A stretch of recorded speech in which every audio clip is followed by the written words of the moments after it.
বিসমিল্লাহির রহমানির রহিম।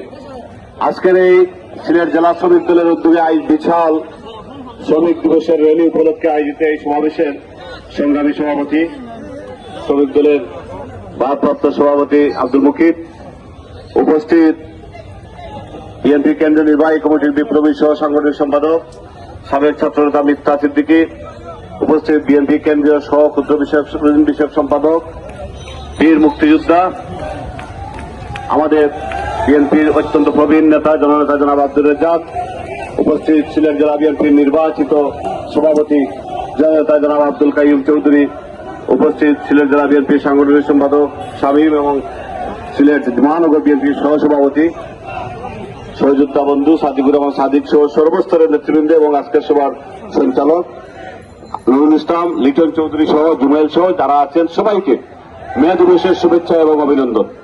প্রিয় ভাইরা, মে দিবস আমাদের কি শিখিয়ে গেছে? শত শত বছর পূর্বে শ্রমিকদের দাবি দেওয়া আন্দোলনের জন্য শিকাগো শহরে যে আন্দোলন দাবাদের বেলে উঠেছিল, সমগ্র বিশ্বে তা ছড়িয়ে পড়েছিল। সেখানে 8 ঘন্টা শ্রমের বিনিময়ে ন্যায্য মজুরি নিশ্চিত করার ব্যবস্থা করা হয়েছিল, কিন্তু আজ পর্যন্ত কি হয়েছে? সেটা হয় নাই। কারণ কেন?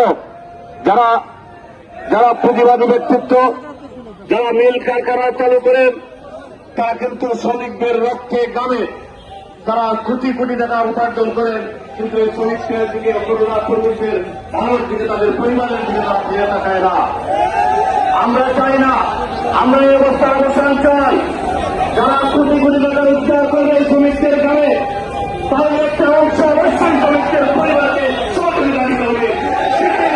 আজকের সময় আমাদের শপথ শ্রমিককে বাংলাদেশ জাতীয়তাবাদী দল এবং আমাদের নেতা তারেক রহমান, ইনশাআল্লাহ আমরা আপনাদের সাথে আছি, পাশে আছি।